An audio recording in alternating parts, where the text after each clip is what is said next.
হাতে কাটা লাচ্চা সেমাই। ইউটিউব আর ফেসবুক খুলতেই কিন্তু রেগুলার নিজের চোখের সামনে চলে আসে লাচ্চা সেমাইয়ের ভিডিও।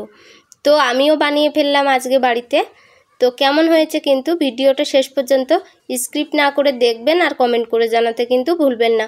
প্রথমে 3 কাপ দিয়ে দিলাম চালনি দিয়ে চেলে নেওয়া ময়দা, আর তার সঙ্গে অ্যাড করে দিলাম স্বাদ অনুযায়ী লবণ আর 2 চামচ চিনি। এই উপকরণগুলো একসঙ্গে মিশিয়ে নিলাম। হালকা করে মেশাতে হবে, কোনো ময়ম দেবার এখানে প্রয়োজন নেই। তো তারপরে আমি এখানে জল দিয়ে দিলাম। জল দিয়ে মেখে নিচ্ছি। একটা মিডিয়াম ডো আকারে হবে, খুব নরম না খুব শক্ত না, মিডিয়াম হবে এই ডোটা। এই যে মেখে নিচ্ছি। একটু এইভাবে অল্প অল্প করে জল দিয়ে মাখতে হবে যাতে খুব নরম না হয়ে যায়। তো এইভাবে মেখে নিচ্ছি। আর বসন্তকালে কিন্তু কোকিলের ডাকও শোনা যাচ্ছে আমার এই ভিডিওর মধ্য দিয়ে। তো এখানে দেখুন এইভাবে কিন্তু মেখে নেওয়া হয়ে গেছে। তো ডোটা এমন হয়েছে। এখন আমি 4টে ভাগে ভাগ করে কেটে নেব, বড় ছোট না হয়ে যায়, ওই জন্য একটু সমান করে কেটে নেওয়ার চেষ্টা করেছি।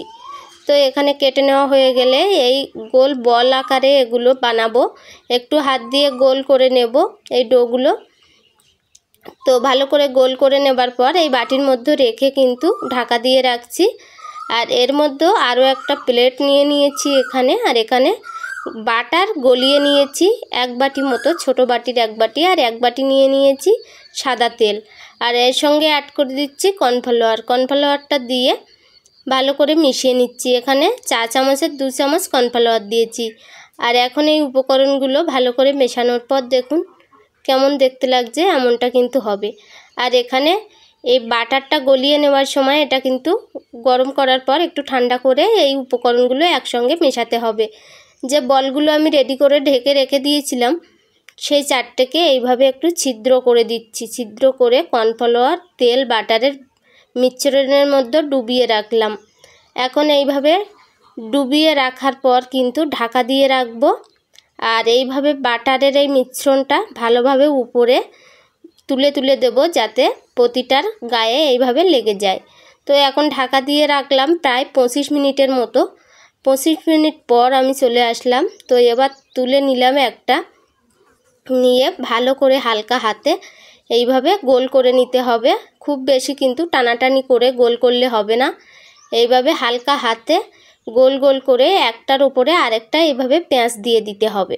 তো এইভাবে বানিয়ে নিতে হবে। এইভাবে একটু সময় নিয়ে এই পেঁচটা কিন্তু 14 থেকে 15 বা 16 বার দিলে যথেষ্ট হয়ে যাবে। তো এইভাবে একটা 2 পেঁচ দেওয়া হয়ে গেলে আরেকটা নিয়ে পেঁচ দেবো। এইভাবে পেঁচিয়ে পেঁচিয়ে কিন্তু এই লাচ্চা সেমাইগুলো বানিয়ে নিতে হবে। তো এখানে বানিয়ে নেওয়া হয়ে গেছে প্রায়।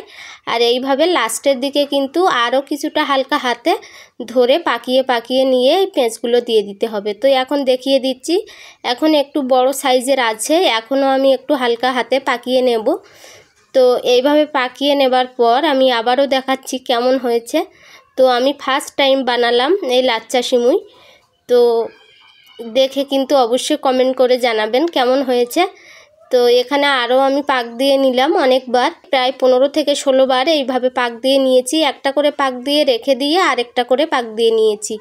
একটা কিন্তু বারবার ধরে পাক দেওয়া যাবে না, একটা তেলের মধ্যে বা ওই মিশ্রণের মধ্যে ডুবিয়ে রাখতে হবে, রেখে দিয়ে আরেকটা পাকিয়ে নিতে হবে। তো এইভাবে দেখুন সুতোর মতো আকারে হয়ে গেছে। আর এখন কিন্তু আমি রেডি করে নিয়েছি। আর এখন একটা একটা করে নিয়ে প্লেটের ওপরে রেখে হাত দিয়ে একটু ছড়িয়ে দিচ্ছি যাতে এগুলো খুব সুন্দরভাবে ভাজা যায়। তো এখানে একটা নিয়ে প্লেটের ওপরে নিয়ে হাত দিয়ে একটু ছড়িয়ে দিলাম হালকা চেপে। আর এখন কড়াইতে তেল গরম করতে বসিয়ে দিলাম। আর গ্যাসের ফ্লেমটা যে সময় তেলটা গরম হবে হাই করে দিতে হবে। আর তেলটা গরম হয়ে যাবার পর এই লাচ্চা সেমাইগুলো ভাজার সময় গ্যাসের ফ্লেমটা লো করে রাখতে হবে। তো এখানে তেলটা গরম হয়ে গেছে কিনা সেটাও দেখে নিলাম। তেলটা গরম হয়ে যাবার পর একটা সেমাই দিয়ে ভেজে নিচ্ছি। তো প্রথমবার একটা লাচ্চা সেমাই দিয়ে ভেজে নিয়েছিলাম, সে সময়ে কারেন্টটা ছিল না। আর দ্বিতীয়বার যেটা দিলাম সেটাই কিন্তু দেখাচ্ছি। তো এখানে দিয়ে একটু কড়াই ধরে নাড়াচাড়া করে দিলাম, কারণ সাইডে একটু লেগে গেছিলো দেওয়ার সময়। খুব সাবধানে দিতে হবে, এটা যেহেতু নরম থাকে অনেকটাই। তো দেওয়ার সঙ্গে সঙ্গে কাঁটা চামচ দিয়ে এইভাবে ছড়িয়ে দিতে হবে। আর এইভাবে কিন্তু ছড়িয়ে দেওয়ার সময় দেখা যাবে যে এগুলো ছড়িয়ে ছড়িয়ে যাচ্ছে, কিন্তু এটা কিন্তু এক জায়গায় হয়ে থাকবে, যেমন থাকার সেরকম থাকবে। তো এখন একটু সাবধান মতো করে উল্টে দিলাম, এগুলো যেহেতু নরম থাকে। উল্টে দেবার পর লাল লাল করে ভেজে নিলাম। আর এই লাচ্চা সিমুইগুলো কিন্তু ঘিয়ে ভেজে নিলে আরও টেস্টি হয় খেতে। তো এখানে সবগুলো লাচ্ছা ভেজে নেওয়া হয়ে গেছে, আর আমি একটু বেশি লাল লাল করে ভেজে নিয়েছি, কারণ আমি পছন্দ করি এইভাবে লাল লাল করে ভেজে খেতে। আর এখন প্লেটে পরিবেশন করে দেখাচ্ছি এই লাচ্চা সিমুইগুলো কেমন হয়েছে। আর প্লেটে নিয়ে কিন্তু হাত দেওয়ার সঙ্গে সঙ্গে ভেঙে গুড়িয়ে যাচ্ছিল, এতটাই মচমুচে ছিল এই লাচ্চা সিমুইগুলো। আর এইভাবে কিন্তু স্বাস্থ্যকর উপায়ে বাড়িতে অল্প সময়ে বানিয়ে নেওয়া যাবে এই লাচ্চা সিমুইগুলো। আর আমি ইউটিউব বা ফেসবুক দেখে যতটুকু শিখেছি, আমার অভিজ্ঞতা হয়েছে, ততটুকুই শেয়ার করলাম আপনাদের সঙ্গে। তো ভালো লাগলে লাইক কমেন্ট শেয়ার করতে ভুলবেন না। আবার কোনো একটা পরবর্তী ভিডিওতে দেখা হবে। টাটা সবাইকে।